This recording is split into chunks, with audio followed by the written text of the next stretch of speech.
From Montana's news leader, this is the MTN Noon News.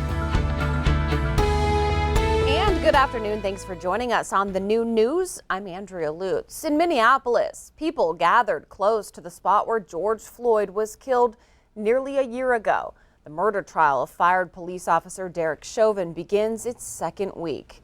And this afternoon, prosecutors say the police chief will testify that Chauvin's conduct was excessive and against department policy. This testimony will be used to combat defense claims that Chauvin followed use of force guidelines. Chauvin's former supervisor has already testified force was used too long. There's a new COVID-19 test to determine how long the vaccine will protect people against the virus. Immunopass. It tracks the number of antibodies that are found in a person's blood months after they've received that shot. And if it shows antibodies have significantly diminished, boosters may be necessary. If approved, the test would first be administered by a doctor before moving to an over-the-counter element.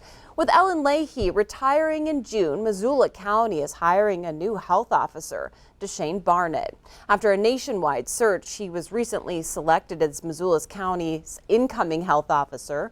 Barnett currently holds the role of executive director at the All Nations Health Center. At his time at the All Nations, he advocated for the health of Native people. This is my community. I was born here.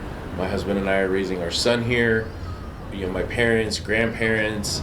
I have literally known these mountains since the day I was born, and to play a role in maintaining and protecting the health of this community is just so important and such an honor for me. Well, he is also the director of the National Council of Urban Indian Health in Washington, D.C. Currently, he is completing his doctorate in public health at the University of Montana. The Gallatin County Health Board is expected to reconsider some of its orders limiting business capacity for bars and restaurants.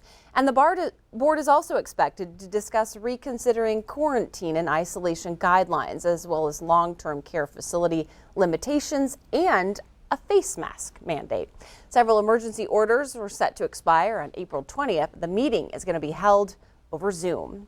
There could soon be more COVID vaccine doses available. The FDA just authorizing how many doses can be used in each Moderna vial. Currently, there are 10 doses available in each one of those vials, but a new decision will allow for 15. Moderna says it could take a while for production lines to increase the amount of vaccines. The New York Times estimates this change could increase vaccine supply by 20%.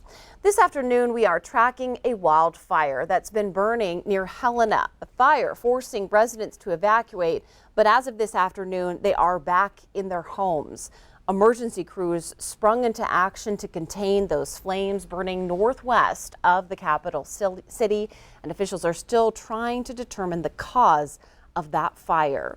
Meanwhile, near Huntley, fire crews worked well into the night to contain a wildfire that was burning south of the Pryor Creek Golf Course near Wing Shooter Trail and Shooters Bluff Road.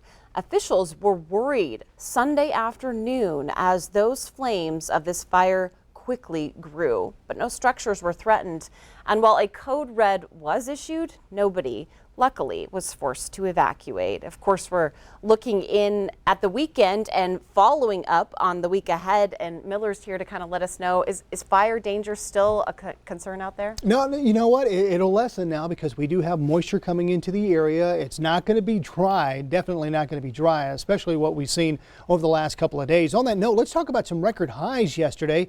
Across Montana and Wyoming, we saw some records either get tied or fall in Billings, Sheridan, Casper, and Bozeman, MSU. Not quite the same case today. There we go. Temperatures mainly in the 30s and 40s. We've got a cold front pushing through. Actually, we're on the back end of a cold front. We've got moisture chasing in behind it, so you can see some rain and snow there. And it's going to be oogy the next couple of days, but we'll get a bit of a break on Wednesday. But do we see more rain and snow and cooler temperatures in the forecast? I will let you know with the main forecast coming up. Andrea. Okay, Miller, thanks. We're looking forward to it. A Three Forks man is being charged with assault on a police officer for striking that officer while resisting arrest. Court documents say a Gallatin County Sheriff's deputy saw 37-year-old Mark Owens be driving too fast and fishtailing on Kansas Street in Three Forks. So the deputy waved him down to stop him, but Owensby sped away. That's when the deputy finally caught up with him. He, though, ran into a house and started resisting arrest. Court documents also say that Owensby began striking the deputy, but eventually that deputy was able to put the man in handcuffs. Bail right now set at $50,000. Billings police are still investigating what led to a weekend shooting of a juvenile on the Billings Rims. It happened early Sunday morning at around 3 a.m. And police had tweeted about that shooting, saying that they don't have a suspect in custody, but investigators say the victim was taken to the hospital with non-life-threatening injuries in a personal car. The head of the Capitol Police Union says there could be a shortage of officers if Congress doesn't approve money for more security. The department has more than 200 officers below its approved level of 2,000, and another 500 officers will likely retire in the next 5 years. More are considering leaving after Friday's attack at the Capitol that killed an officer. The union wants money to fill all open positions and add 800 new jobs to help with training, intelligence, and oversight. This afternoon, a riot finally under control. This happened in St. Louis, Missouri. Take a look as dozens of inmates left their cells rioting at the city's downtown jail.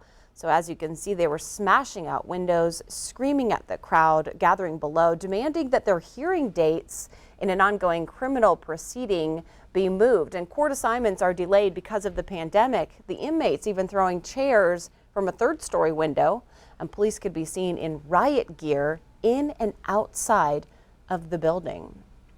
Now may be a good time to change your passwords because officials say hackers have gained access to 500 million Facebook users. That includes first and last names, locations, phone numbers, and email addresses. Well, the report includes that old information that the company previously reported and say they fixed in 2019.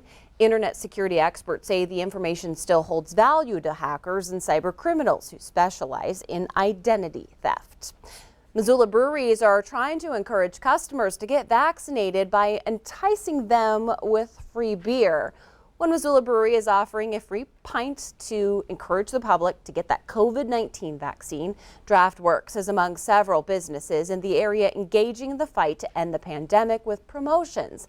So to receive the special, you have to be 21 years or older and join the DraftWorks Insiders Club. That's where it takes about 2 minutes to sign up, get a text message, and then you can show your bartender a vaccination card, and then you get your pint. There's also more than 20 beers on tap to choose from. There have been a lot of good creative ideas that have come out of this pandemic. For better or worse, we've managed to adapt very well. And when I heard about this deal, I wasn't surprised at all. I think it's a great way to give back to our customers and also encourage people to get vaccinated. That's really is the best weapon we have against the pandemic. Okay, so if you're wondering, DraftWorks is offering the special through the end of the month of April. We do have more ahead on the new news on this Monday, including how a program in Lake County is giving kids a better understanding of how law enforcement works. But first, Miller Robson's back up with a look at that statewide weather forecast.